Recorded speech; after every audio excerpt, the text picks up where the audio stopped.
Bem, boa noite pessoal, eu me chamo Sandro, eu faço parte do programa de mestrado do IME, né, Instituto Militar de Engenharia. O programa de mestrado no caso em Sistemas e Computação, e o objetivo aqui é falar um pouco, né, sobre um artigo desenvolvido por pesquisadores do IME em parceria com os pesquisadores da UF, aonde eles fizeram ali o estudo, né, de redes neurais recorrentes para estudar ali, né, e predizer preços, né, de ações da Bovespa. Nós temos aqui na introdução que, mediante ali as técnicas de Deep Learning, né, é possível, né, nós analisarmos séries temporais e estimar ali, né, resultados futuros para um determinado evento. As soluções para problemas atuais, né, por exemplo, quando envolve um caráter não estacionário, uma incerteza, uma complexidade, né, por exemplo, um cenário de preços de uma ação, né, que é um cenário dinâmico, com certa complexidade. Isso envolve, né, requer um processamento não linear desses dados, né? Por que não linear? Porque eu tenho que ter um aprendizado, não dá simplesmente para predizer de uma maneira matemática simplória, né? Precisa ter ali a utilização de vários métodos estocásticos, gerar um aprendizado ali naquele modelo, imitando, né, o que faz o cérebro humano, para que a gente consiga ali realizar esse processamento não linear dos dados e com isso, né, ter algum poder de predição. Aí, em relação à abordagem, né, de predição dos preços das ações da Bolsa de Valores, serão utilizadas, né, redes neurais recorrentes do tipo LSTM, né, Long Short Term Memory. Sobre a descrição do problema, né, o autor ele se fundamenta ali nos preços de abertura e fechamento, né, então o problema fica restrito a esses dois campos, né, e a aplicação da rede neural ela surge da necessidade, né, de criar um modelo para predizer esses preços, né, a um loss baixo, né, tipo, o objetivo é baixar, mitigar bastante esse loss. Já em relação à fundamentação teórica, a gente tem aqui uma definição sobre o machine learning, né, que é o poder computacional de aprender, né, imitando o que faz um cérebro humano. E nós temos duas grandes categorias de algoritmos de aprendizagem de imagem, né, que é o supervisionado e o não supervisionado. No caso, o supervisionado é porque ele tem, né, parâmetros ali, tanto do que é correto como do que é falha, né? E com isso ele consegue categorizar, né, corretamente os dados. Já o não supervisionado, o modelo ele não tem, né, esses parâmetros do que é correto ou errado para ele, né? Ele tem que ir aprendendo, né, para ir mapeando essas categorias por aprendizagem do próprio modelo, né? Então, por isso é chamado de não supervisionado.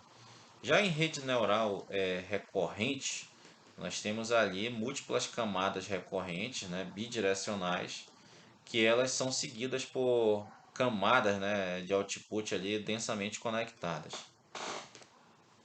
Na fundamentação teórica, nós temos aqui que uma rede neural recorrente tradicional, né, a memória dos neurônios ela é curta e existem problemas, né, de Vanishing Gradient e Exploding Gradient que podem ocorrer em estudos que uma memorização de longo prazo é necessária. O que significa, né, esse Vanishing Gradient?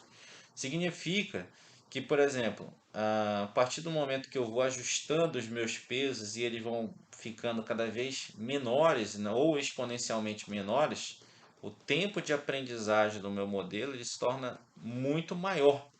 E aí chega um momento que o modelo simplesmente para, porque não tem como aprender mais, né? Fica tão lento o processo de aprendizagem que ele para. Né? Então esse é o fenômeno do Vanish Gradient. E o Exploding é exatamente o contrário. Né? Então assim, já em relação a LSTM, nós temos ali um tipo Long Short Term Memory, que por meio da qual, né, células de memória capazes de aprender dependências, né, de longo prazo são inseridas na rede. Aí aqui nós temos um pouco sobre a metodologia da pesquisa, né, que o modelo proposto ele busca predizer preços das ações da Bovespa por meio ali de redes neurais recorrentes do tipo LSTM. Aí foi capturado, né, uma base de dados com preços reais da Bovespa de 2010, onde foi formado ali uma base de treinamento para o aprendizado supervisionado da rede, né, e uma base de teste para avaliação do comportamento das predições. Aí aqui abaixo nós temos os períodos, né, que foram capturados esses dados e realizados os treinamentos, né, do modelo e teste. Aí aqui ainda sobre metodologia de pesquisa, nós temos que os dados foram capturados, né, da ferramenta MetaTrader 5, né, mais especificamente os campos de preço de abertura, a máxima do dia, a mínima do dia e o preço de fechamento. E a linguagem, né, e as bibliotecas para fazer esse treinamento dos modelos foram Python e Keras e TensorFlow. Ainda sobre metodologia de pesquisa, foi utilizado ali um dropout de 0,3. Para que serve esse dropout, né? Exatamente para minimizar o efeito de overfit sobre o modelo, né? E também, né, foi utilizada ali uma função loss do erro quadrático médio para otimização do modelo, né? Além de que foi considerado como algoritmo otimizador o gradiente descendente RMS prop. Né? E aí aqui acima tem um pouco das características, né? Foi utilizada uma rede neural recorrente de 4 camadas, uma camada LSTM com 100 neurônios, duas camadas LSTM com 50 neurônios e uma camada densa, né, ali na saída com 50 neurônios utilizando a função de ativação linear. Aqui mais à frente, né, uma sugestão que eu deixo, eu acredito que seria importante utilizar a função de ativação ReLU, exatamente para mitigar aquele efeito do Vanished Gradient e também mitigar o loss, né, do problema. Aí ainda sobre metodologia de pesquisa, nós temos para cada ativo, né, dois tipos de modelos treinados, né, um para predizer o preço da abertura e o outro para predizer o preço do fechamento, né? E como o período de memória das células LSTM elas foram consideradas inicialmente 90 dias de movimentação, esse foi o período ali, né, que foi considerado suficiente para realizar essa predição de preços aqui de acordo com o problema, né? E os principais parâmetros que foram testados, né, com as variações foram ali a quantidade de camadas LSTM, o período de memória da rede e o tamanho do lote, né, bem como a função de ativação da camada densa do modelo. Aí aqui em resultados nós temos um comparativo aqui das ações da Petrobras, Ambev, Itaú e Bradesco, né? Então, como vocês observam, nós temos aqui a previsão para a Petrobras do preço de abertura e fechamento, né? A mesma coisa vale para as demais ações, isso utilizando 4 camadas, né? Posteriormente, né, o que foi feito? Uma das variações testadas foi com a remoção de uma camada LSTM de 50 neurônios e aí, né, totalizando 3 camadas apenas para a rede neural. Então, das 4 foi removida uma das camadas, né, e novamente ali processado esse modelo. E aí foi feita uma comparação do modelo de 4 camadas com o modelo de 3 camadas. Né? Vocês observam que, por exemplo, a Petrobras para Itaú, a gente até teve uma certa melhora aqui, né? Retirando a camada. Porém, no Bradesco, teve uma piora, né? Com a retirada da camada, pode ver que o loss aqui em Bradesco aumentou. Ó. Observe que tem um delay maior entre o preço com a predição e o preço original, né? Então, assim, aqui o autor ele traz exatamente essas conclusões, né? Tipo, além da remoção da quantidade de camadas, foi testado também a substituição da função de ativação linear pela sigmoide, e aí entra, né, essa sugestão de repente utilizar não a sigmoide, mas a função ReLU para mitigar aquele problema do Vanished Gradient. A adição de uma camada LSTM de 50 neurônios, que o autor também tentou adicionar, assim, sobre o modelo originalmente proposto, né, de redes neurais recorrentes. A variação do período de memória das células LSTM para 50 e 150 dias, né? E o aumento da quantidade de neurônios da primeira camada, né? Para que isso? Exatamente para tentar extrair mais características do problema, né? Porém, de acordo com o autor, né, não foram obtidos ali resultados superiores às predições anteriores. Discussão. Foi observado exatamente o que eu falei lá atrás, que nas figuras 5, 6, 7 e 8 e 9 é possível perceber, né, que houve uma diferença de comportamento, né? Qual a diferença? Nos casos de teste, com a remoção de uma camada de rede neural, né, percebe-se que, por exemplo, Petrobras, Itaú e Bradesco tiveram ali comportamentos distintos, né?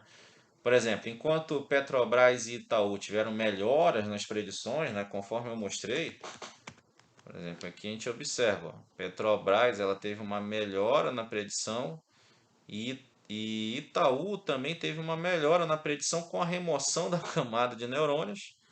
Bradesco foi o contrário, né? Nós tivemos aqui um delay maior entre a predição e o preço real quando foi removida a camada, né?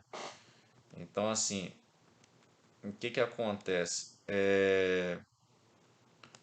Aí exatamente aqui nesse ponto, né, o autor ele traz aqui que as duas primeiras, né, Petrobras e Itaú tiveram uma melhora, conforme eu mostrei nas figuras 10 e 11, mas para a Bradesco apresentou um loss maior, né? Então assim, a acurácia caiu e o loss aumentou ali na predição dos preços das ações do Bradesco. Então, com base nessa observação, o que que o autor nos traz, né? Que para cada ativo diferente existe uma modelagem que se adapta melhor àquele perfil daquele tipo de ação, daquele tipo de gráfico, né? De preços ali que aquela ação é contextualizada, né? Então, assim, para Petrobras tem um comportamento, para Vale tem outro comportamento, para Itaú outro comportamento e Bradesco outro. Então, o que o autor está trazendo é que eventualmente nós podemos aplicar arquiteturas diferentes que vão conseguir extrair, né, melhor, predizer melhor os preços para as ações, né? Não dá para aplicar ali sempre a mesma modelagem para todas, né? Ou se isso for possível, né, novos testes teriam que ser realizados para tentar investigar melhor esse cenário. Ainda sobre a discussão, né, ele traz aqui alguns pontos que a gente já discutiu, que seria um delay maior entre o preço real e a previsão, né? Isso decorre por quê? Porque é um problema de incerteza. Então, assim, como eu trabalho com eventos aleatórios, obviamente não tem como no modelo de predição afirmar, né, cravar o preço. Então, por isso que há esse delay, né? Ele gera um valor aproximado, ele gera ali uma perspectiva de tendência de preço, né? E assim ele finaliza, né, dizendo que não é possível, né, de determinar precisamente o preço futuro dos ativos, exatamente porque a gente está falando, né, de um problema de predição de eventos aleatórios, né, que pode variar de acordo com o modelo adotado. Por fim, na conclusão, né, o autor traz que o método adotado, né, foi possível ali com ele estimar os preços de abertura e fechamento das ações da bolsa, né, levando ali a consideração, né, de que para cada ativo, né, pode ali ter uma configuração de arquitetura mais adequada, né, para obter melhores predições. E assim, né, ele destaca, né, que é importante ali, estudar o comportamento de outras ações com períodos diferentes e é, com outro treinamento e teste do modelo, né, para encontrar soluções ainda mais precisas, né. Outra oportunidade que ele destaca é utilizar, né, redes neurais recorrentes na estimativa de variáveis climáticas, né, estimativa de número mensal de passageiros em companhias aéreas, que são exemplos claros, né, de séries temporais, né? Então, redes neurais recorrentes seriam bem aplicáveis para esses casos, né? E aí o que que acontece? Eu acredito que para esse tipo de problema, né, e até como melhoria nessa pesquisa, seria interessante testar, né, o problema com outros dropouts, com outras épocas, né, fazer uma comparação com menos épocas, mais épocas, de repente testar outros modelos de redes neurais, não necessariamente redes neurais recorrentes, né? E também utilizar, né, ali como eu falei inicialmente, o uso, né, de uma função de ativação ReLU, que eu acredito que traria ali, né, uma redução do loss, que é o que é buscado pelos autores do artigo, e também, né, a mitigação dos problemas de Venus Gradient, por exemplo. Tá bom? Então, assim, pessoal, sobre o artigo, o que eu gostaria de trazer seria este cenário, né?